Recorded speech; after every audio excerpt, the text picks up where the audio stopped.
শুরু করছি বাংলা বলছে।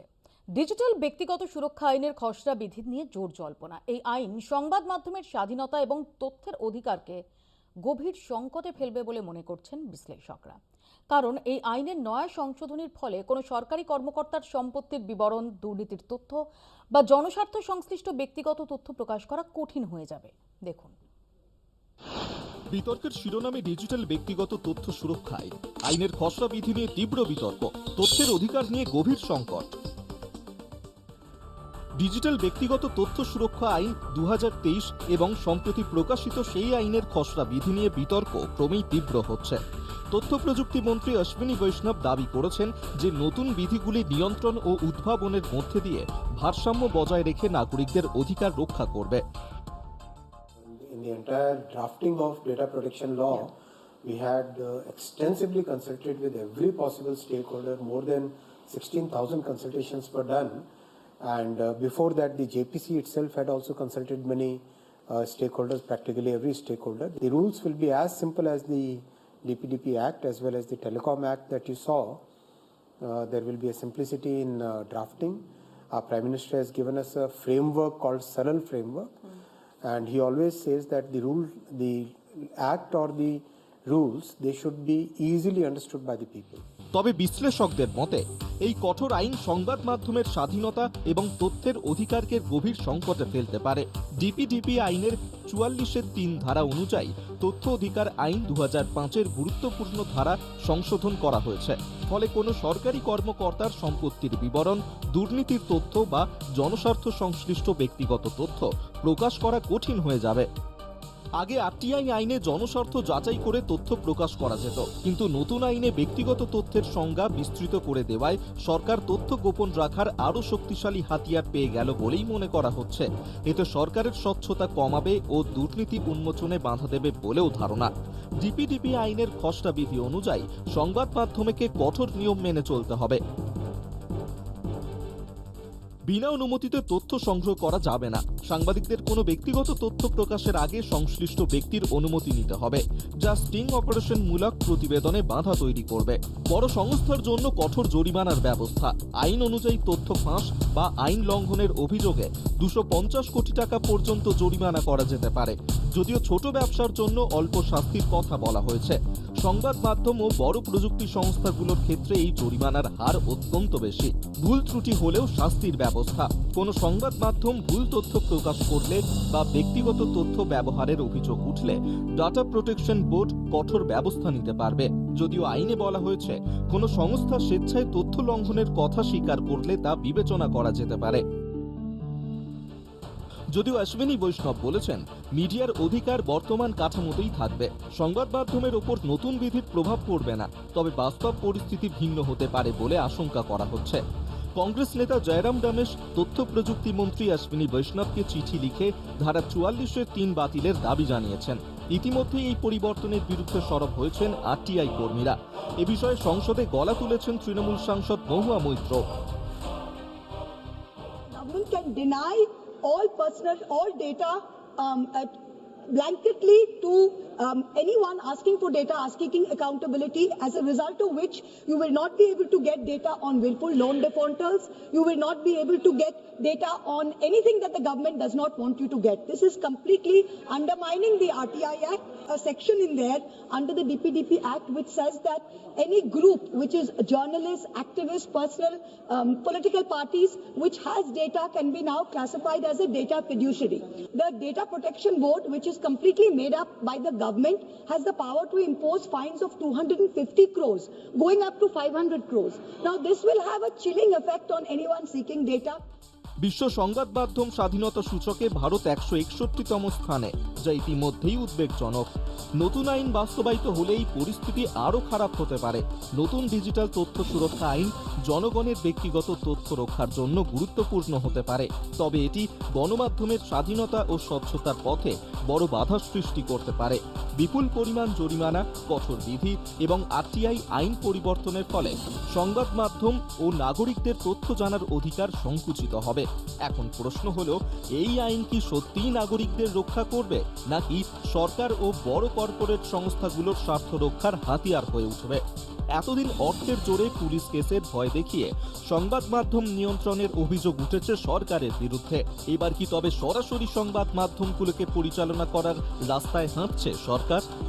কলকাতা টিভি। এই নিয়ে আলোচনার জন্য আমাদের সঙ্গে যারা উপস্থিত রয়েছেন পরিচয় করিয়ে দিই। বিজেপির পক্ষ থেকে প্রীতম দত্ত, কংগ্রেসের পক্ষ থেকে পার্থ মুখার্জি রয়েছেন, অধ্যাপক দেবাশিস সরকার রয়েছেন, রাজনৈতিক বিশ্লেষক সাংবাদিক সুমন ভট্টাচার্য এবং রয়েছেন রাজনৈতিক বিশ্লেষক শুভময় মৈত্র। আমি প্রথমে সুমনদাকে দিয়েই শুরু করি, কারণ সুমনদা সাংবাদিকতার ক্ষেত্রে আমাদের অগ্রজ। সুমনদা, এই অ্যাক্টে সিঁদুরে মেঘ কেন দেখছেন বিরোধীরা, বা কেন দেখছেন একটা বড় অংশের সাংবাদিকরা?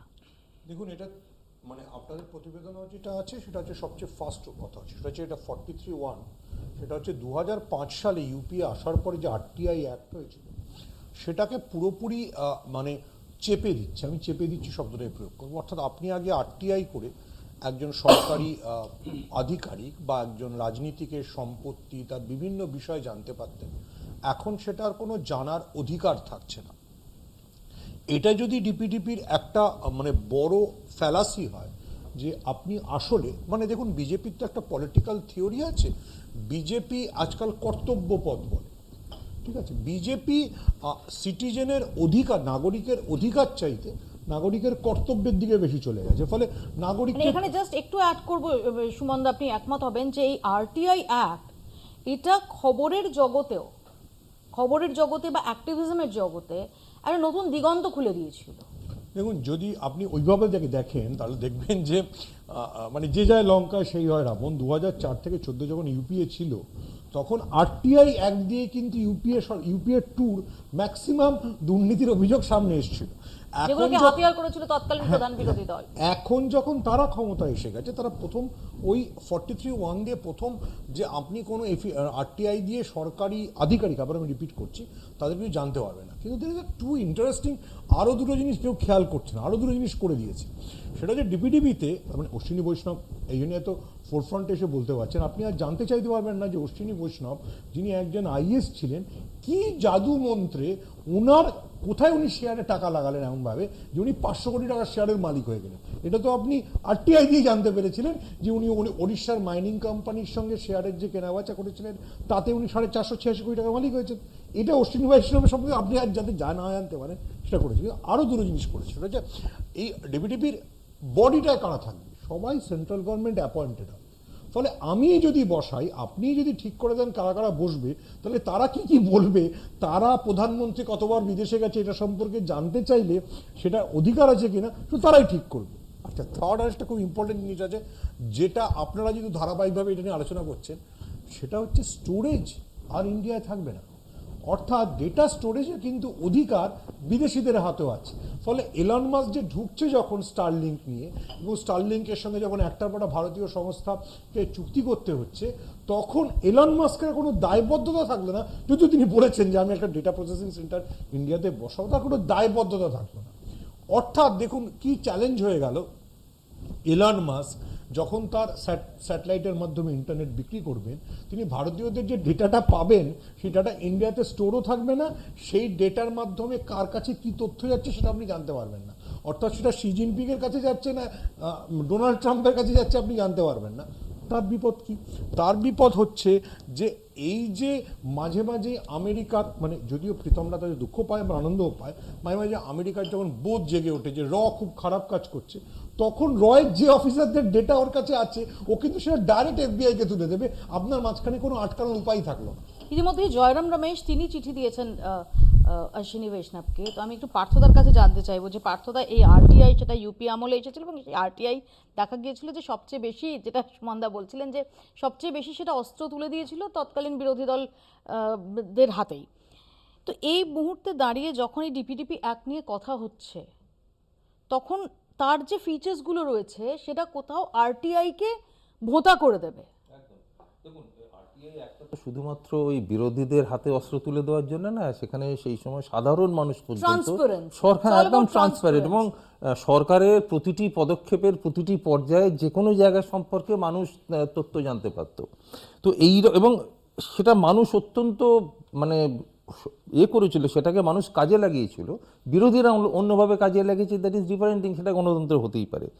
তো আমাদের দুঃখের জায়গাটা হচ্ছে সেইটা। প্রথম কথা হচ্ছে যে শুধুমাত্র এই আইনটার জন্য যে আরটিআই অ্যাক্টের এই পর্যায়গুলো খুব বাধাপ্রাপ্ত হচ্ছে তা না। 2014 পর থেকে দেখা যাচ্ছে যে আরটিআই প্রায় বিলুপ্তির মানে পর্যায়ে গেছে। সেইটাকে একদম প্রাতিষ্ঠানিক মানে রূপ দিতে চলেছে এই সেকশন 44 সাবসেকশন 3 অ্যাকচুয়ালি এই আইনের মাধ্যমে। এবং এর ফলে আরটিআই এর আর বলতে গেলে কোনোই আর কিছু অবশিষ্ট থাকবে না, কারণ এই যে এই প্রোটেকশন অফ পাবলিক ইনফরমেশনের এই যে কনসেপ্টটা, আর একটা আছে উনি যেটা বললেন যে সরকারি কেন্দ্রীয় সরকারি হস্তক্ষেপ, এবং এমনই হস্তক্ষেপ প্রতিটি পর্যায়ে কেন্দ্রীয় সরকারের হস্তক্ষেপ তো রয়েছে, প্লাস যদি শেষ পর্যায়টা আমি যদি দেখি যে অ্যাপেলেট অথরিটি, একটা মানুষ অ্যাপিল করবে, সেই অ্যাপেলেট অথরিটিটাও telecom dispute settlement and appellate tribunal তার হাতে থাকবে, অর্থাৎ যার সমস্ত কিছু সংগ্রহ মানে কন্ট্রোল করছে কিন্তু কেন্দ্রীয় সরকার। আবার একইভাবে যেটা উনি বললেন যে ইলন মাস্কের যে প্রসঙ্গটা, মানে কেন্দ্রীয় সরকারের মানে ভারতবর্ষের পরিধির বাইরে যখন চলে যাচ্ছে তখন কিন্তু আবার সেটা ভারত সরকারকে আবার হয়তো তার উপরে নানাভাবে বাধা সৃষ্টি করতে পারে কিন্তু আবার আমেরিকার সরকার। আমার এখানে প্রীতমের কাছে প্রশ্ন যে প্রীতম, আসলে তথ্য সুরক্ষার নাম করে কোথাও কি সংবাদ মাধ্যম তো বটেই, সংবাদ মাধ্যম, সাংবাদিক, এখন অনেক ইন্ডিপেন্ডেন্ট জার্নালিস্ট হয়েছেন, সেই যারা বেশিরভাগ ক্ষেত্রেই শাসকের মাথা ব্যথার কারণ হয়ে দাঁড়িয়েছেন, তাদের কোথাও শটটাকে চাপা দেওয়া, এমনকি সাধারণ মানুষ, বিকজ সাংবাদিকও হতে হয় না, আরটিআই করতে গেলে যে কেউ গিয়ে একটা আরটিআই করতেই পারেন, যে কোনো সাধারণ মানুষ করতে পারেন, সব মিলিয়ে কি এই ট্রান্সপারেন্সিটা সেটাকে পুরোপুরি চেপে দেওয়া না সেটাই লক্ষ্য? না মৌপিয়াদি, আমার মনে হয় এনাদের বুঝতে অসুবিধা হয়েছে, তার কারণ 2023-তে এটা ইমপ্লিমেন্ট হয়েছিল, তারপরে এটাকে আবার 2025-এ ফেব্রুয়ারি অবধি তার একটা মতামত চাওয়া হয়েছিল across the party line, across every individual, across Indian citizen প্রত্যেকের থেকে, তাদের সেটা মতামত দেওয়ার পর আজকে সেটা ইমপ্লিমেন্টেশনের পথে যাচ্ছে। আমি একদম সেই অ্যাক্ট থেকে তোমাকে বলছি যে ওখানে এক্সামশন দেওয়া আছে যে the act does not apply to data process for law enforcement, national সিকিউরিটির জন্য ডেটা থাকবে, সেটা আমরা জানি, তাতে কোনো বাধ্যবাধকতা থাকবে না, যা যা ইচ্ছে করবেন। আর হচ্ছে জার্নালিস্টিক পারপাস পরিষ্কার বলা আছে, কিন্তু আজকে হচ্ছে মানে কি বলুন তো, সব কিছুতে এনাদের নেগেটিভিটি বার করে। দেখুন ডেমোক্রেসি এটা ভালো, সব কিছু নিয়ে লজিক্যালি কথাবার্তা হোক, কিন্তু কিছু জিনিস চেপে দিয়ে আর ওই জিনিসটাই বলা সেটা ঠিক নয়, যেটা সুমনদা বললেন। কিন্তু সুমনদা পুরো একটার মধ্যে লেখা আছে, কোথাও লেখা নেই যে জার্নালিস্টরা তার সুযোগ পাবেন না। আর যদি ডেটাই না থাকে জার্নালিস্ট, তাহলে তুমি কি নিয়ে আমরা কথা বলবো? কেন না, আমাকে একটা কথা বলো হবে? প্রীতম, আমি সাংবাদিক হিসেবে যদি এটাকে দেখার চেষ্টা করি, ধরা যাক যে বিনা অনুমতিতে তথ্য সংগ্রহ করা যাবে না, তোমার কি মনে হয় যে অনুমতি নিয়ে বাঙ্গারু লক্ষ্মণের না দিদি, ওই তুমি টাকা নেওয়াটা এখনো তো সেটাকে কেউ ফিল্ম করতে না পারতো? না, এখনো তো তোমার বাঙ্গারু লক্ষ্মণের ব্যাপারটা বা যেরকম ঘটনাগুলো যাই হয়েছে সেটা তো তোমার স্টিং অপারেশন, তো সেই স্টিং অপারেশনটা তো ডেটার সাথে কোনো সম্পর্ক নেই। কথাটা হচ্ছে তুমি দুটো যদি গুলিয়ে ফেললে হবে না। এখনো তোমার যদি গভর্নমেন্ট থেকে কোনো ডেটা নিতে হয়, এই আরটিআই বলো যাই বলো, সেটা পারমিশন নিয়েই সে ডেটাটা আর্কাইভ থেকে গভর্নমেন্ট দেয়। সেটাকেই আজকে ধরো এই মমতা ব্যানার্জি আমরা দেখেছি বা বিভিন্ন বিরোধী লোকেরা তারা কি বলেছিল, এই ডেটা সব বিক্রি করে দিচ্ছে, এই ডেটা সব বিক্রি করে দিচ্ছে। আমার তোমার ফোনে প্রতিদিন মনে হয় অন্তত মানে আজকালকার দিনে প্রতিদিন বিভিন্ন রকম ফ্রড কল আসছে, সেটাকে রেস্ট্রিক্ট করার জন্য নরেন্দ্র মোদী সরকার ব্যবস্থা করছে। এবং দুটো অ্যাবসলিউটলি ডিফারেন্ট বিষয়। তোমাকে আমি সেটাই বলি, তোমার আজকে তোমার ডেটাটা যদি ইন্স্যুরেন্স কোম্পানিতে বিক্রি হয়ে যায়, ডেটাটা যদি অন্য কোনো ফল বিক্রেতার কাছে বিক্রি হয়ে যায়, তো সেখান থেকেই তোমাকে ফোন আসে যে আমরা ফল বিক্রি করবো, আমরা ইন্স্যুরেন্স বিক্রি করবো, সেটা যে প্রোটেকশন করার জন্য তুমি ওই ডিএনডি করলেও কিছু হচ্ছে না। তো সুতরাং আজকে ওই জায়গাটার জন্য আরও স্ট্রিনজেন্ট করার জন্য যে আমার কনসেন্ট ছাড়া আমার ডেটা তুমি অন্য কোথাও দিতে পারবে না, একমাত্র কি জার্নালিস্টিক পারপাস আর ল এনফোর্সমেন্ট এজেন্সির জন্য সেটা এক্সাম্পশন করা আছে, সেটা এই একটাই আছে। কিন্তু আমরা সেটা বলবো না, আমরা বলবো না আমরা আমাদের বাক স্বাধীনতা আটকে দিচ্ছে, আমাদের আরটিআই আটকে দিচ্ছে। কে বলেছে যেটা? তাহলে তো কোনো চিন্তার কোনো কারণই নেই, আসলে তো আরো নন ইস্যু বানানো হচ্ছে, আর কোনো কারণ নেই। ইস্যু বানানো হচ্ছে। দেবাশিস, তাহলে আদৌ ওই একটা তৈরি করার কি দরকার ছিল? একটা পারপাস থাকে। তো প্রথম কথা হচ্ছে এত বিতর্কের মধ্যে গিয়ে লাভ নেই, যে দুটো দর্শনগত জায়গা সম্পূর্ণভাবে মুখোমুখি দাঁড়িয়ে রয়েছে। যদি আজকে আরটিআই এই অ্যাক্টের যে জেনেসিস আর ডিপিডিপি অ্যাক্টের যে জেনেসিস, যেটা সম্পূর্ণ মুখোমুখি, একটা অ্যাক্ট মানে এখানে কে কাকে সাপ্রেস করছে এটা সুমন বলেছেন ঠিক, কিন্তু তার থেকেও জোরের সাথে যে কথাটা আসছে যে আরটিআই যে অবজেক্টিভ সেটা ছিল হচ্ছে ডেটাকে অ্যাক্সেস করবার অধিকার দেওয়া। নিশ্চয়ই সেখানেও কিন্তু বলা ছিল যে কোন কোন ক্ষেত্রে করা যাবে না। আজকে যদি ওই অ্যাক্ট লাগু হওয়ার পর ভারতবর্ষের শুধু পার্লামেন্ট নয়, বিভিন্ন সরকারি এস্টাবলিশমেন্টের ক্ষেত্রে শুধু আরটিআই অ্যাক্সেস করে যে সমস্ত তথ্য সামনে এসছে, তাতে ভারতবর্ষের কিন্তু রাজনীতির জায়গায় তোলপাড় হয়েছে এই আরটিআই অ্যাক্ট এবং তার প্রয়োগ, এবং তার মাধ্যমে যে সমস্ত ক্ষেত্রে দুর্নীতি রোধ হয়ে গেছে এটা নয়, কিন্তু এটা একটা গুরুত্বপূর্ণ ইনস্ট্রুমেন্ট হিসেবে কাজ করেছে সাধারণ মানুষের মধ্যে। এই ডিপিডিপি অ্যাক্টের একদম দর্শনটা সম্পূর্ণ ভিন্ন। অ্যাক্টের মধ্যে যেসব কথাগুলো লেখা রয়েছে তাতে অ্যাপারেন্টলি কিন্তু মনে হতেই পারে যে এটা বোধহয় আমার খুব ব্যক্তিগত জায়গায় কোথাও একটা প্রোটেকশন দিচ্ছে। প্রশ্ন এখান থেকেই উঠছে যে এই সময়কালে সম্পদ, আমি ক্যাটেগরিক্যালি জায়গাটা বলছি, এই সময়কালে সম্পদ সারা পৃথিবীতে আমাদের দেশে ক্রমাগতভাবে কনসেন্ট্রেট করেছে সামান্য কিছু মানুষজনের হাতে, চূড়ান্তভাবে আমার বৈষম্য বেড়েছে। এই অ্যাক্ট কোথাও কি সেই যে বড় হাউস যাদের হাতে এই আমার পুঁজি কনসেন্ট্রেট করে গেছে, সেখানে যাতে বিশাল অংশের মানুষ যারা বৈষম্যে পিছিয়ে গেছে তারা যাতে কখনো প্রশ্ন করতে না পারে, তারা যাতে সেই তথ্য কখনো পাবলিক ডোমেনে না আনতে পারে, একেবারে এই পলিটিক্যাল ফিলোসফির জায়গা থেকে ফার্স্ট এটা বুঝতে হবে যে এই একটা কাদের জন্য করা হচ্ছে, কি কনসিল করার কথা বলা হচ্ছে। একদম নির্দিষ্টভাবে বলা রয়েছে কোন কোন জায়গার পর বিষয়ে সে অ্যাক্সেস করতে পারবে না। প্রশ্নটা হচ্ছে যে কেন? এমনিতে তো আছেই, মানে আরটিআই অ্যাক্টে তো বলাই রয়েছে যে কি অ্যাক্সেস করা যাবে, কি অ্যাক্সেস করা যাবে না। এখানে প্রশ্নটা হচ্ছে যে এই অ্যাক্সেস না করতে দেওয়ার পেছনে যে পলিটিক্যাল ইন্টেনশনটা কি, কেন এখান থেকে আসছে, তার কারণ বাস্তব জমিতে দাঁড়িয়ে গত এক দশক সময়কালে যে ট্রিমেন্ডাস মানে ডিসক্রিপেন্সি, মানে এক কথা বৈষম্য বেড়েছে, এই বিষয় যাতে কখনো অ্যাক্সেস করা না যায়, এই বিষয়গুলোতে কখনো যেন কোনো বিশ্লেষণ করা না যায়, এই জায়গায় এটাকে শিল্ড করবার চেষ্টা করা হচ্ছে। সুতরাং পলিটিক্যাল ফিলসফি এটা হচ্ছে মোস্ট ইম্পর্টেন্ট বিষয়, যাকে ভিত্তি করে খুব সুচারুভাবে একটা তৈরি করা হচ্ছে। এমনিতে কিন্তু মনে হতেই পারে যে আমার ওই যে ডোমেইন, আমার প্রাইভেট ডোমেইন, ওখানে ওটা ঢুকবে না, এনক্রোচ করবার জায়গায় এই জায়গাটা খুব নাইসলি প্লেস হতে পারে। আমি ঠিক এখানে শুভময়দার কাছে আসবো সুমনদা, শুভময়দার কাছে ঠিক এই জায়গাতেই আমি আসবো যে শুভময়দা, এটা তো ঠিকই যে আমরা সবাই কোনো না কোনোভাবে আমাদের ডেটার যে বিভিন্ন জায়গায় শেয়ার্ড হয়ে যাচ্ছে সেগুলো নিয়ে আমরা বেশ বদার্ড হই। আমরা বুঝতে পারি যে কোথাও একটা কিছুতে হয়তো আপনি ক্লিক করেছেন, হয়তো একটা একটা নির্দিষ্ট ব্র্যান্ডের পোশাকে আপনি ক্লিক করেছেন, আপনি দেখলেন তারপর আপনার সেই ব্র্যান্ডের বিজ্ঞাপনই আপনার কাছে পপ আপ করতে শুরু করলো আপনার স্ক্রিনে। এক second Pritam, please don't interrupt, আমি আসবো। দেখুন, কিন্তু না শুভময়দা, আমার শেষ হয়নি। কিন্তু আসলে কোথাও সেই জায়গাটা আমার ব্যক্তিগত পরিসরের যে প্রিভেসিটা, সেই প্রিভেসিটার সুরক্ষার দোহাই দিয়ে আরও একটা লার্জার ক্ষেত্রকে, যেখানে দাঁড়িয়ে আসলে সাধারণ মানুষ তাদের কাছে পৌঁছানোই যাবে না, তাদের ক্ষেত্রে যে মিডিয়াম, এক হচ্ছে সাংবাদিকরা মিডিয়াম হতে পারেন, দুই হচ্ছে আরটিআই মিডিয়াম হতে পারে, এই দুটো জায়গাকেই কোথাও ক্রিপল করা, দুটো জায়গাকে কোথাও কণ্ঠরোধ করা, তার একটা অভিপ্রায় কি রয়েছে?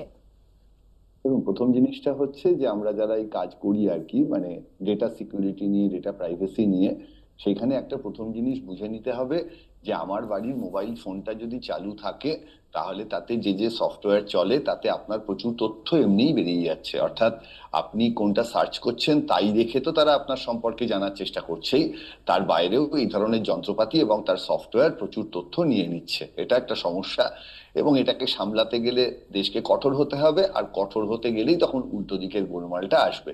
এটাকে বলে ট্রেড অফ, কোন দিকে আমি যাব। এবার হচ্ছে প্রশ্ন কি নিয়ে করা যাবে, কি নিয়ে করা যাবে না। আমার ধরুন উচ্চ মাধ্যমিকের অঙ্কের নম্বর খুব খারাপ, আমি চাইছি না আপনি সেটা নিয়ে আমাকে প্রশ্ন করুন, ফলে আমি তার উত্তর দেবো কি দেবো না। কিন্তু একজন বড় মন্ত্রী, তার হয়তো একটা ডিগ্রি সার্টিফিকেট আমি দেখতে চাইছি, সেইটা একটা দেশে গণতন্ত্র থাকতে গেলে সেই মানুষটিকেই প্রশ্ন করতে পারা উচিত যার ক্ষমতা বেশি।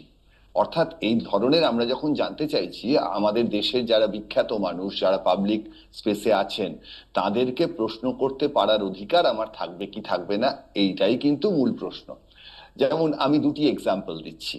একটি এক্সাম্পল হচ্ছে, ধরুন প্রশ্ন করা হলো যে গুজরাটে যে অত বড় একটা বিরাট চিড়িয়াখানা হলো, ওই চিড়িয়াখানায় এত আরামে বেশ কিছু পশু পাখি আছে, খুব ভালো, কিন্তু গুজরাটে কত সিংহ মারা গেছে তার আগের 1 বছরে।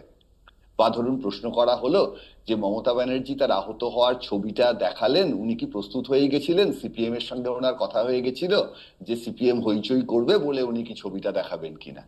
এই প্রশ্নগুলো যে আমরা করতে পারছি ভারতীয় গণতন্ত্রে, এই জায়গাটা আঘাতপ্রাপ্ত হচ্ছে কিনা, ওই 44 ব্র্যাকেটের মধ্যে বোধহয় 3, ভুল হয়ে গেলে বলবেন, 2023 থেকে যখন করা হচ্ছে এই গোটা বিষয়টা, আজকে 25-এ এসে এই প্রশ্নটা উঠছে এবং মানুষ গিয়ে পৌঁছচ্ছেন রাহুল গান্ধী বা প্রিয়াঙ্কা গান্ধীর কাছে। কারণ মানুষ মনে করছে, যারা বিরোধী তারা মনে করছে বিজেপির কাছে গিয়ে এই প্রশ্নের উত্তর পাওয়া যাচ্ছে না। অর্থাৎ মানুষ মনে করছে যে একটি মানুষের তথ্য সুরক্ষা বা প্রাইভেসির অধিকার দেওয়ার নাম করে বিজেপি আসলে চাইছে দেশের মানুষের অধিকার খর্ব করতে।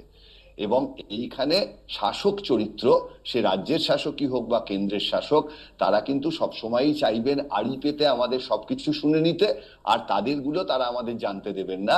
আর আমরা গণতান্ত্রিক দেশের ভোটার হিসেবে চাইবো আমাদেরগুলো যেন বেটারা শুনতে না পায়, আমরা ওদেরগুলো যেন প্রশ্ন করে জানতে পারি।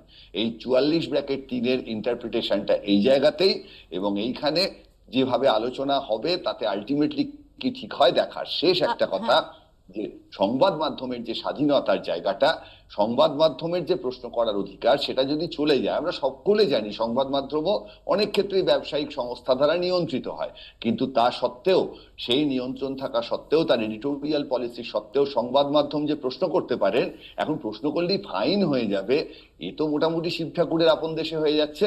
এটাও আমাদের দেখা খুব প্রীতম, না, আমার মনে হয় এই একটা সময়দা বা যারা একটু পড়ে দেওয়া হওয়া উচিত। ওখানে কোথাও বলেনি যে প্রশ্ন করলে ফাইন হয়ে যাবে। কোথাও যদি লেখা থাকে তা আমি আমার রাজনীতির কেরিয়ারটা ছেড়ে দেবো, কিন্তু কথাটা হচ্ছে ওখানে কি বলা আছে যে বিগ ডেটা কে প্রসেস করছে, আপনার পার্সোনাল ডেটা বিগ ডেটাকে প্রসেস করে সেটাকে, যেটা আপনার কনসেন্ট ছাড়া সেটাকে ইউজ করছে কোনো একটা কোম্পানি, ইন্ডিভিজুয়াল।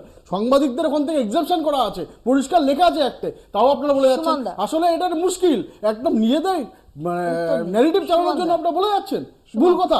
সুমনদা, আমাদের সমস্যা, আমরা যখন অধিকাংশই কোনো জিনিস না পড়ে কথা বলি, ওখানে শুধু 44 নেই, মানে একটা 3C/2 আছে। 3C/2-তে পরিষ্কার বলে দেওয়া আছে যে আপনি বা আমি যে সোশ্যাল মিডিয়ায় যেটা শেয়ার করি সেটাতে কোনো বাধা নেই। যেই আপনি সোশ্যাল মিডিয়ায় ওটা দিচ্ছেন, ওটা এআই বা এলন মাস্কের কোম্পানি সবাই ব্যবহার করতে পারে। ফলে আপনার আমার ডেটাকে প্রোটেক্ট করার জন্য মোদী সরকার বা অশ্বিনী বৈষ্ণব একদম ব্যস্ত নয়। প্রীতম পুরোটা পড়েনি। পয়েন্ট নাম্বার টু হচ্ছে, লন্ডনে আরটিআই হয় না, ওটা ছেড়ে দিন, ওরা সিপিএম ছোটোবেলা থেকে স্বপ্ন দেখছে, দ্যাটস এ ডিফারেন্ট স্টোরি। কিন্তু যেখানে আপনি আরটিআই করতে পারতেন, অর্থাৎ নরেন্দ্র মোদী কতবার বিদেশে গেছেন, সেইটা যে আপনার হাত থেকে চলে যাচ্ছে, সেটা প্রীতমরা এখনো বুঝতে পারছে না। এরপরে এলন মাস্ক এসে ঠিক করবে, এলন মাস্কের আইপ্যাড যে ওদেরকে প্রার্থী হবে। একটা ব্রেক আমাকে নিতে হবে। কেন সত্যি কি ডিপিডিপি অ্যাক্ট নিয়ে এত যে চর্চা হচ্ছে, এত যে আশঙ্কা, এত যে সংশয়, কোনোটাই ভিত্তিহীন? বাকি সবকিছু ছেড়ে দিলাম, সাম্প্রতিক অতীতের ঘটনা যদি দেখা যায়, সরকারকে প্রশ্ন করলে তার কণ্ঠরোধের চেষ্টা, সেটা কি বিরল? ছোট্ট একটা বিরতির পর দেখাবো, দেখতে থাকুন বাংলা বলছে। ফিরে এলাম বিরতির পর। কিন্তু কেন এই আশঙ্কা? কেন সরকারের সদিচ্ছাকে সাদা চোখে দেখতে পারছেন না বিরোধীরা? দেখুন। অসমের ডিজিটাল সাংবাদিক দিলবার হোসেন মজুমদার। অসম কোঅপারেটিভ ব্যাংকের দুর্নীতির বিষয়ে প্রশ্ন করতে গিয়ে সরকারের কোপে পড়েন দিলবার হোসেন মজুমদার। অভিযোগ, এই ব্যাংকের নিয়োগ প্রক্রিয়ায় কোটি কোটি টাকার দুর্নীতি হয়েছে। ব্যাংকের পরিচালক মণ্ডলীর একজন সদস্য স্বয়ং মুখ্যমন্ত্রী হিমন্ত বিশ্ব শর্মা, আর ব্যাংকের চেয়ারম্যান বিজেপি বিধায়ক বিশ্বজিৎ ফুকন। ব্যাংকের ম্যানেজিং ডিরেক্টর ডাম্বারু শইকিয়া মুখ্যমন্ত্রীর ঘনিষ্ঠ বলে পরিচিত। দিলবারের অভিযোগ দুর্নীতির সঙ্গে বিজেপির যোগ রয়েছে। এই প্রসঙ্গেই প্রশ্ন করতে চান দিলবার, কিন্তু তাকে আলাদা করে ব্যাংকে ডেকে নেন ডাম্বারু। পরে তাকে থানায় ডেকে প্রথমে আটক ও পরে গ্রেপ্তার করা হয়। তার বিরুদ্ধে SC/ST অ্যাট্রোসিটিস অ্যাক্ট প্রয়োগ করা হয়েছে বলে জানা গিয়েছে। বিরোধীরা বলছে সরকারের বিরুদ্ধে প্রশ্ন তোলার অপরাধে একজন সাংবাদিকের বিরুদ্ধে এমন একটি সংবেদনশীল আইন ব্যবহার করা হয়েছে যা আদতে সংখ্যালঘু ও প্রান্তিক জনগোষ্ঠীর সুরক্ষার জন্য তৈরি হয়েছে। প্রশ্ন উঠছে, তার মানে সংবাদ মাধ্যম কিংবা বিরোধী কোনো কণ্ঠস্বর রোধে যে কোনো আইন যেভাবে খুশি ব্যবহার করা যেতে পারে? সম্প্রতি কমেডিয়ান কুনাল কামরার ক্ষেত্রেও এভাবে মুখ বন্ধের চেষ্টার অভিযোগ ওঠে। মহারাষ্ট্রের মুখ্যমন্ত্রী একনাথ শিন্ডেকে নিয়ে প্যারোডি গেয়ে বাকস্বাধীনতার অপব্যবহারের অভিযোগ উঠেছে তাঁর বিরুদ্ধে। তাঁর স্টুডিও ভাঙচুর করে তাঁকে প্রাণে মারার হুমকিও দিতে দেখা যায় শিব সৈনিকদের বিরুদ্ধে। প্রশ্ন উঠছে, বাকস্বাধীনতার কথা বলা বিজেপি বা তার শরিকরা কি সেই স্বাধীনতা হরণের চেষ্টা করছে না? একই কারণে প্রশ্ন উঠছে নয়া ডিপিডিপি আইনের খসড়া নিয়েও। সংবাদ মাধ্যমের মুখ বন্ধ করাই যদি আসল উদ্দেশ্য হয়, তবে এই নয়া খসড়ায় সেই কার্য রূপায়ণের যথেষ্ট উপাদান রয়েছে বলে মনে করা হচ্ছে। তথ্যের অধিকার আইনের ধারা সংশোধনের ফলে একদিকে যেমন সংবাদ মাধ্যম প্রয়োজনীয় তথ্য জোগাড়ে বাধা পাবে, তেমনি তথ্য ফাঁসের আওতায় এনে বড় জরিমানার ভয় দেখিয়ে সংবাদ মাধ্যমের মুখ বন্ধেরও চেষ্টা হতে পারে বলে মনে করা হচ্ছে। প্রশ্ন উঠছে, কেন বিরোধী আওয়াজকে এভাবে দাবিয়ে রাখার চেষ্টা? আর বিজেপির রাজত্বে এই প্রথম নয়। কমিটি টু প্রোটেক্ট জার্নালিস্টসের 2023 সালের রিপোর্ট অনুযায়ী বিশ্ব জুড়ে 320 জন সাংবাদিক কারাবন্দী, যার মধ্যে 7 জন ভারতের। গ্রেপ্তার হওয়া সাংবাদিকদের মধ্যে রয়েছেন কাশ্মীরের আসিফ সুলতান, সজ্জাদ কুল, মজিদ হায়দরি এবং ইরফান মেহরাজ। এছাড়া গৌতম নওলাখা, রূপেশ কুমার সিং এবং নিউজ ক্লিকের প্রবীণ পুরকায়স্থ কারাবন্দী হয়েছেন। এদের মধ্যে 5 জনের বিরুদ্ধে কঠোর UAPA আইন প্রয়োগ করা হয়েছে। এদের মধ্যে কেউ কেউ বছরের পর বছর জেলে থেকে জামিনে বাইরে আছেন, তবে মামলা চলছে। রিপোর্টে বলা হয়েছে ভারত সরকার সন্ত্রাস বিরোধী আইন ব্যবহার করে সংবাদ মাধ্যমের কণ্ঠ রোধ করছে, যা গণতন্ত্রের জন্য গুরুতর সংকেত। এছাড়া বিজেপি শাসিত মধ্যপ্রদেশ ও ওড়িশায় চূড়ান্ত সাংবাদিক হেনস্থার খবর উঠে এসেছে। সব মিলিয়ে প্রশ্ন উঠেই যাচ্ছে, এই ঘটনা কি কেবল একজন সাংবাদিকের ওপর হামলা, নাকি গোটা গণমাধ্যমের স্বাধীনতার ওপর? সাংবাদিকদের একাংশ মনে করছেন এই গ্রেপ্তার আসলে সরকারের ভয় দেখানোর কৌশল, যা শেষ পর্যন্ত বুমেরাং হয়ে উঠতে পারে। কলকাতা টিভি।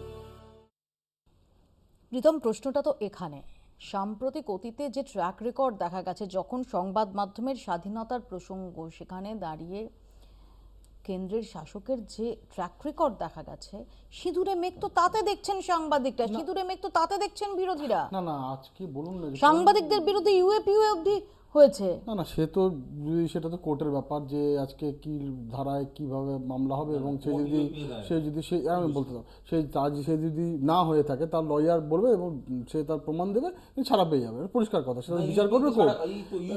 এবার এবং এমন কোনো নিশ্চয়ই এমন কোনো ধারা, এমন কোনো কিছু পেয়েছি যারা ছাড়া পাওয়া এত কঠিন নয়, এবং যে কারণে UAPA না যারা ওই নিউজ ক্লিকে আমরা যেখান থেকে ওই চ্যানেল ফাইনাল থেকে টাকা পয়সা এসেছিল বিভিন্ন আমরা দেখেছিলাম, কিন্তু আজকে কথাটা হচ্ছে যে তুমি অ্যাপ্রিহেন্ড করছো কে কোথায় ওই কোন ব্যাংকে কি হয়েছে সেটা নিয়ে কথা বলতে পারছে না, এইগুলো তো আমরা প্রতিদিন পশ্চিমবঙ্গে দেখে যাচ্ছি। সাংবাদিকদের মারা হচ্ছে, সাংবাদিকদের ক্যামেরা ভেঙে দেওয়া হচ্ছে, ক্যামেরা লাইভ করতে কয়েকদিন আগে একটা অন্য চ্যানেলের নাম তোমার বলতে আপত্তি নেই, কারণ অন্য বহুল প্রচলিত সংবাদ মাধ্যমও বলেছে, CNN চ্যানেলে এক সাংবাদিককে লাইভ মেরে দিয়েছে, তার বিরুদ্ধে কোনো ব্যবস্থা হয়েছে? এখানকার প্রেস একটু আগে কয়েকদিন আগে সুমন দা ওখানে ইফতারি খেয়ে এসেছেন, বিরিয়ানি ট্রেনি, ওখানে একটা প্রতিবাদ আমরা তোমাদের সাংবাদিক কুলকে ব্যবস্থা নিতে গেছি, তুমি বসিবিরাসলি তুমি তোমার সোশ্যাল মাধ্যমে লেখো সব কিছু, কিন্তু আজকে যেই ঘটনাটা পশ্চিমবঙ্গে হচ্ছে, এই ঘটনা মানে ভারতবর্ষের অন্য কোথাও হয়েছে কিনা জানি না। আর তুমি UAPA বলো বা যে ধারাই বলো, সেটা কি হচ্ছে, গিয়ে একটা অথরিটি তার বিরুদ্ধে তদন্ত করছে, তদন্ত করে কোনো একটা ধারা দিচ্ছে, তাকে জেলে নিচ্ছে, ঠিক আছে, কিন্তু এখানে তো মানে অন লাইভ সাংবাদিকদের পেটানো হচ্ছে, সাংবাদিকদের তুলে নেওয়া হচ্ছে, তার বিরুদ্ধে কিছু হচ্ছে না। আসলে আজকে যেই কথাটা, যেই বিগ ডেটা, যেটা আজকে ভারতবর্ষ তুমি বলো না যে আমরা প্রতিদিন তোমার অনলাইনে টাকা দিয়ে আপেল কিনছি, পেয়ারা কিনছি, এই করছি, সেইটা যদি আজকে তুমি যদি না অ্যাপেল দুটোই তো সেটা যদি আজকে যদি অন্য কাজে চলে যায়, আজকে যদি সেই বিগ ডেটাটা নিয়ে কেউ মিস ইউজ করে, যে কথাটা মমতা ব্যানার্জি একটা সময় বলতেন, এই সব ডেটা বিক্রি করে দিচ্ছে, সব আমাদের ডেটা চলে যাচ্ছে, সেটার বিরুদ্ধে প্রীতম বলছে যে ফ্রেমওয়ার্ক সংবাদ মাধ্যমের কণ্ঠ রোধ করার প্রয়াসটা আচ্ছা, দুটো সেটা নানা রাজ্যে তাদের শাসকের মধ্যে রয়েছে, এই রাজ্যেও রয়েছে। বিজেপি ইনফরমেশন নেটওয়ার্ক একটু উইক। প্রথমত প্রেস ক্লাব যে কোনো বিষয়ে প্রতিবাদ করে, আর বিজেপি এটা জানে না যে পশ্চিমবঙ্গ হচ্ছে একমাত্র রাজ্য যেখানে অ্যাক্রিডিটেশন কমিটির চেয়ারম্যান একজন সাংবাদিক হয়। আসাম বা উত্তরপ্রদেশে অ্যাক্রিডিটেশন কমিটির চেয়ারম্যান চিফ মিনিস্টার নিজে, ফর দ্য রেকর্ড। এবার কামিং ব্যাক টু, আমি নামের পর নাম বলে যেতে পারি, রাঘবেন্দ্র বাজপেয়ী, 8ই মার্চ ইউপিতে গুলিতে খুন হয়েছে, মধ্যপ্রদেশে কোন সাংবাদিকদের নগ্ন করে ঘোরানো হয়েছে। বিজেপি আর মানে সংবাদপত্রের স্বাধীনতা এরা যায় না। নরেন্দ্র মোদী নিজে কটা ইন্টারভিউ দিয়েছেন? উনি ইন্টারভিউ দেন নয় মানে কোনো স্টার্ট আপের জনককে, না হলে ইহুদি পডকাস্টারকে। আমি যখন তুই বলছি আমি বলিনি তো, সেটা হচ্ছে বিজেপি আর এটা যায় না। এবার প্রশ্ন হচ্ছে যে এটা সত্যি কথা যে কোনো সমবায় ব্যাংকের দুর্নীতি নিয়ে যদি তুমি প্রশ্ন করো, তাহলে বিজেপি আগে থেকে চিন্তা হয়ে যায় আবার বাবা কাঁথি ফাতিতে কটা সমবায় ব্যাংক আছে, সেখানে কে চেয়ারম্যান ছিল কি ইত্যাদি। প্রথমত প্রীতমদের আবার ফোন করে পারমিশন নিতে হবে যে এই বিষয়ে কথা বলতে পারবো কিনা। Point number 2। পয়েন্ট নাম্বার 3-তে এবার যদি আসি, আবার বলছি বিজেপি আর তথ্য আদায় এই দুটো একসঙ্গে যায় না। নরেন্দ্র মোদী নিজে ইন্টারভিউ দেন না, আরএসএস নিজে প্রেস কনফারেন্স করে না, আর বিজেপির দেখুন বিজেপির কুণাল কামরাকে নিয়ে আপত্তিটা আমি বুঝি, কারণ নিজেদের দলে এত কমেডিয়ান আছে, ফ্রম দিলীপ ঘোষ টু গিরিরাজ সিং, তো ওদের অন্য কমেডিয়ানদের কেন লাগবে? সেটা তো বিভিন্ন সময় সুমনদা বিভিন্ন ক্ষেত্রে দেখা গেছে, যেটা প্রীতম বললেন। আমরা তো এই রাজ্য অম্বিকেশ মহাপাত্র দেখেছি, অবশ্যই এটা খারাপ কাজ। আমরা তো এই রাজ্যে একাধিক সাংবাদিক হেনস্থার ঘটনা দেখেছি। অম্বিকেশ মহাপাত্রকে গ্রেফতার করাও খারাপ, কোনো সাংবাদিক গ্রেফতার হলেই সেটা খারাপ। কিন্তু সমস্যা হচ্ছে বিজেপি এটা পশ্চিমবাংলা অবধি দেখতে পায়, পশ্চিমবাংলার বাইরে পেরোলি, বিহার হলে সাংবাদিক নাকি? যদি ইউপিতে কাপান অ্যারেস্ট হয়, ইউএপিএ হয়ে যায়, বলবে ইউএপিএ হয়েছে জানি না। কাপানকে যে ইউএপিএ দিয়ে 4 বছর জেলে রেখে দেওয়া হয়েছিল ওটা জানি না। ইউপিতে কতজন সাংবাদিককে মানে পশ্চিমবাংলায় সাংবাদিক গ্রেফতার হওয়াটা খুব খারাপ ঘটনা, কিন্তু এখনো পশ্চিমবঙ্গে অন্তত সাংবাদিকদের রাস্তায় গুলি করে মেরে দেওয়া হয় না। এইটা প্রথম বিজেপিকে শিখতে হবে।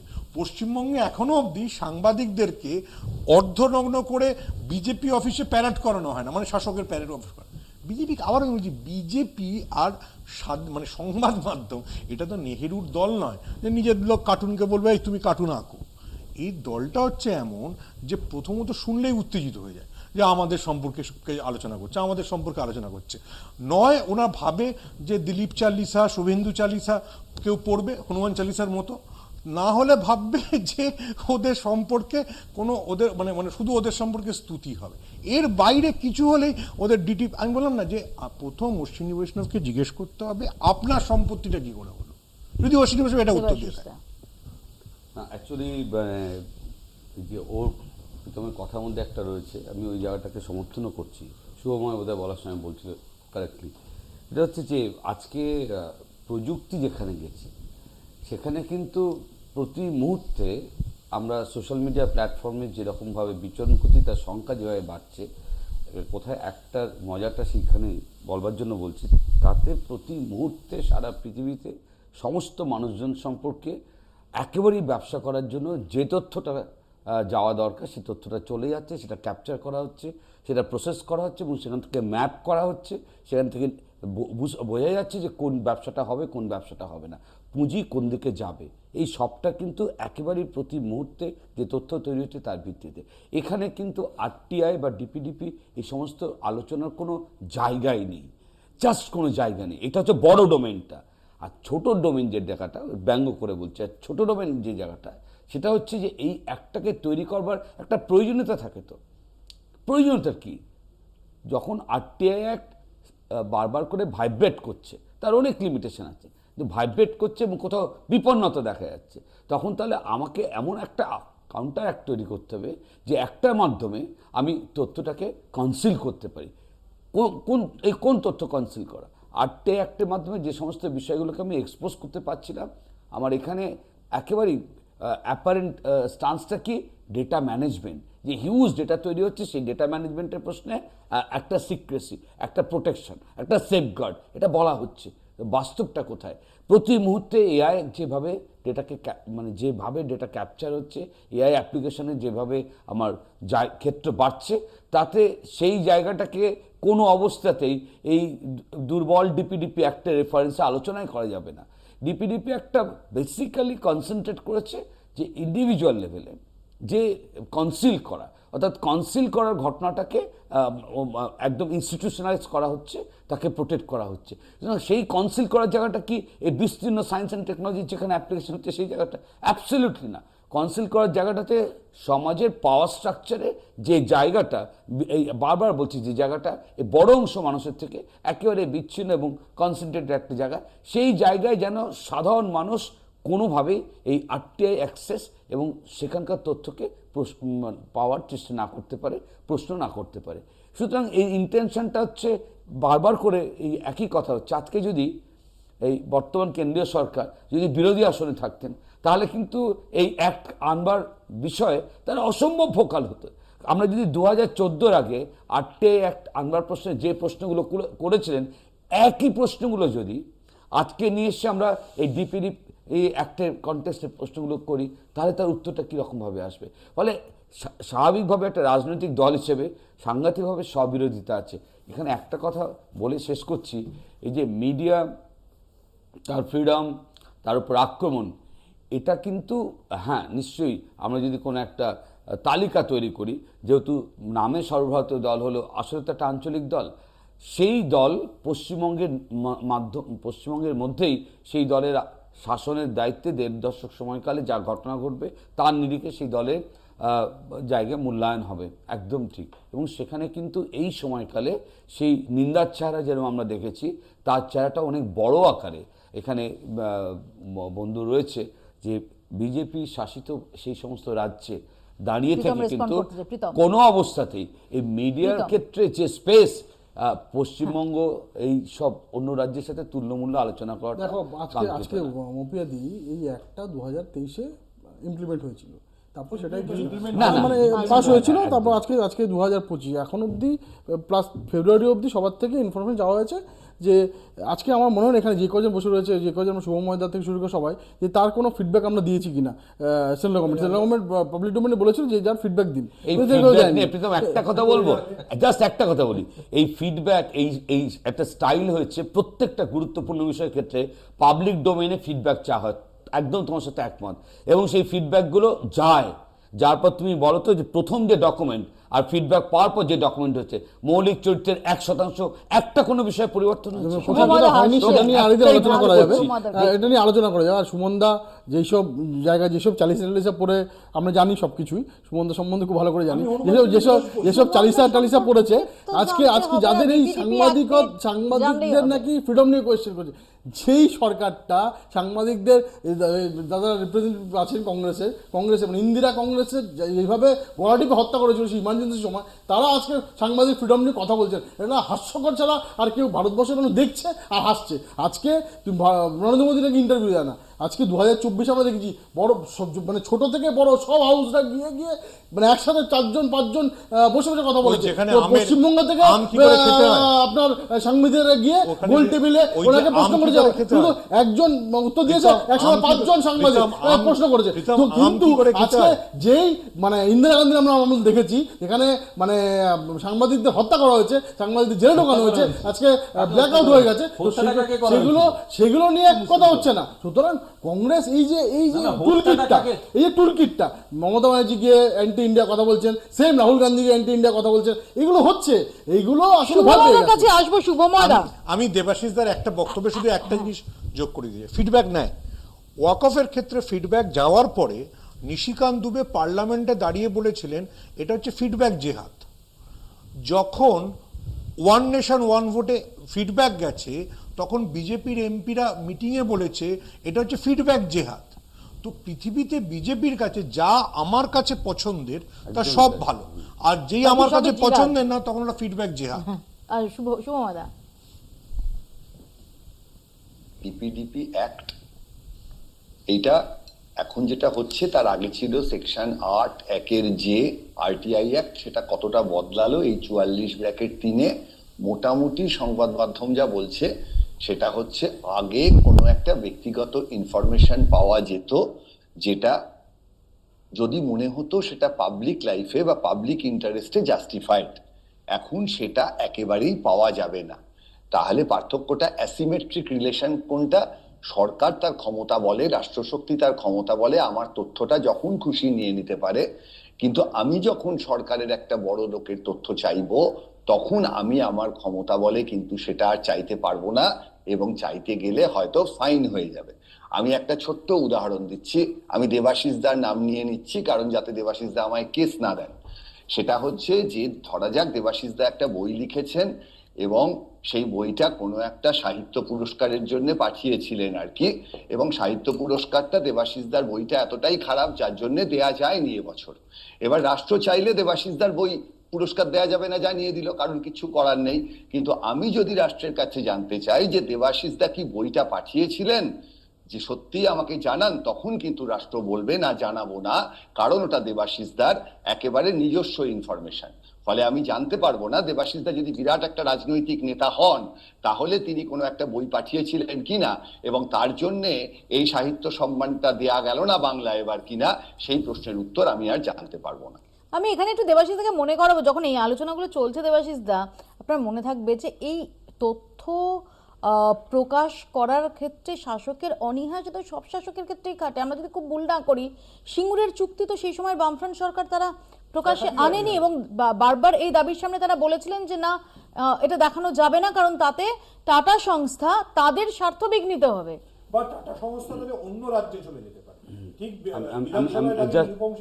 একদম তাই। মানে একটা জিনিস বুঝতে হবে যে সেই সময় কিন্তু দাঁড়িয়ে, মানে এটা ওই কনটেস্টে নিশ্চয়ই কেউ না আলোচনা করতেই পারে ডেমোক্রেসিতে, কিন্তু বিষয়টা হচ্ছে যে সেটা তখন একটা আমাদের রাজ্যে একটা ভয়ঙ্কর কঠিন একটা প্রসেসিং চলছে, যে একটা সরকার ক্ষমতায় থেকে সে তার অবস্থান থেকে রাজ্যে শিল্পে বিনিয়োগের চেষ্টা করছে, আর একটা রাজনৈতিক দল বিরোধী অবস্থানে দাঁড়িয়ে থেকে কৃষক সেন্টিমেন্টকে ব্যবহার বা অপব্যবহার করার মাধ্যমে পালাবদলের চেষ্টা করছে।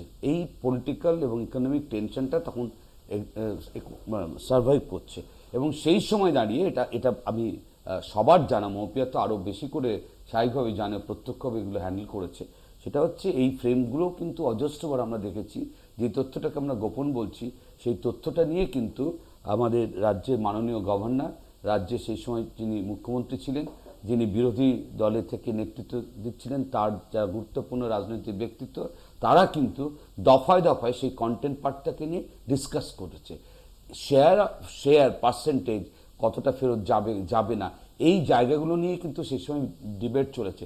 পরবর্তীকালে অবশ্য আমরা পরে বুঝেছি যে রাজ্যের স্বার্থটা পিছিয়ে ছিল, আসলে পালাবদলের ক্ষেত্রে কৃষক, কৃষি জমি তাকে ব্যবহার করাটা মূল লক্ষ্য ছিল, কারণ সেটা নাকি ভুল হয়েছে এই কথা সেই সময় দাঁড়িয়ে সেই সময় বিরোধী দলের যারা নেতা ছিলেন তারা এই গত কয়েকদিন আগে পর্যন্ত ওই সিঙ্গুরে দাঁড়িয়ে তারা বলছেন, সময়টা শুধু পাল্টেছে। ফলে ওটা ওই পশ্চিমবঙ্গের ভবিষ্যতের কনটেক্সটে ওই দুর্ঘটনাটাকে রেফার করে আজকের আলোচনাটাকে কোথাও লিক করা খুব পশ্চিমবঙ্গ ভবিষ্যৎ আর নরেন্দ্র মোদী ভারতবর্ষের ভবিষ্যৎ না, না এটা আমার ব্যাপার।